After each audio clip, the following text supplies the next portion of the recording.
Salut tout le monde, Stéphane Giasson de la classe magique.com. Écoute, je fais un petit retour sur le dernier tour de magie qu'on a vu ensemble, en fait le tout premier de la monnaie, s'il vous plaît. Alors, je vous montre ici une autre petite variante. En passant, j'espère que vous avez bien pratiqué, que vous avez bien réussi, que vous avez eu de bons résultats avec ce super tour de magie-là où on faisait apparaître de la monnaie. Alors, comme on peut, évidemment, le faire de toutes sortes de façons. Je vous invite toujours à utiliser évidemment votre imagination. Si vous avez des idées, ben, ne vous gênez pas de les appliquer au tour de magie qu'on apprend. OK?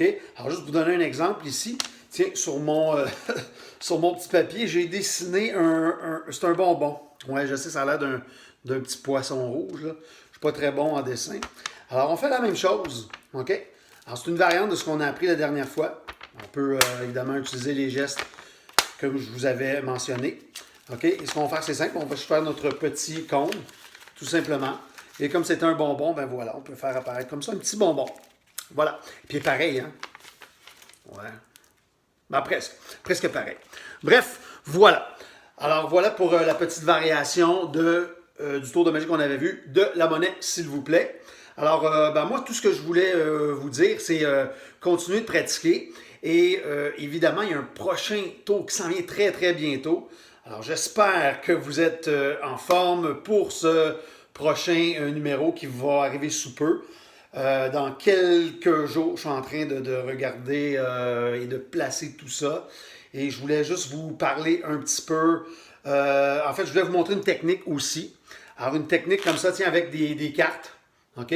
Alors, juste comme ça pour ajouter à votre répertoire. Et des cartes, évidemment, on va s'en servir très bientôt. Alors, je vous donne quelques petits trucs comme ça avec des cartes. Je vais commencer par vous montrer d'abord le fameux éventail. OK? Alors, un éventail comme ça ici, c'est très pratique pour montrer les cartes aux gens. Alors, vous voulez montrer les cartes?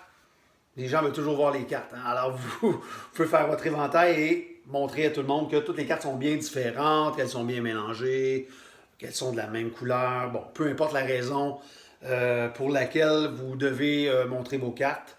OK? Alors, l'éventail. Alors, je vous explique rapidement comment ça fonctionne. Moi, j'utilise l'index. OK? Plusieurs magiciens vont utiliser plusieurs différentes techniques. Essayez de trouver celle qui vous convient le mieux, la technique avec laquelle vous êtes le plus à l'aise, même si je vous montre quand même comment moi je le fais. OK? Alors, tiens, si on regarde ici comme ça, moi, ce que je vais faire tout simplement, je vais juste tenir le paquet de cette façon-là. OK? Et je vais tout simplement utiliser mon index. OK? Comme je vous expliquais d'ailleurs, il y a plusieurs magiciens qui utilisent d'autres techniques. Il y en a qui vont utiliser deux doigts. Bon, bref.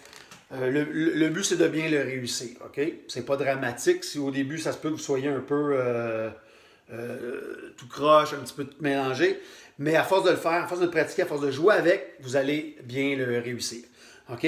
Moi, ce que je fais, c'est que j'ai toujours un jeu de cartes en quelque part dans la maison. J'en ai à plusieurs endroits. J'en ai un ici dans le sous-sol, j'en ai un sur ma table de chevet, j'en ai même un dans la salle de bain, j'en ai un dans la cuisine, dans le salon.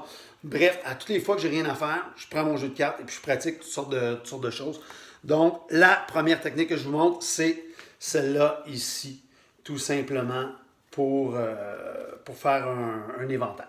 Voilà, on appelle ça un éventail de cartes. Il en existe plusieurs formes. Vous pouvez les faire d'une seule main aussi. Mais tout d'abord, concentrez-vous tout simplement sur celle-là ici. C'est bon?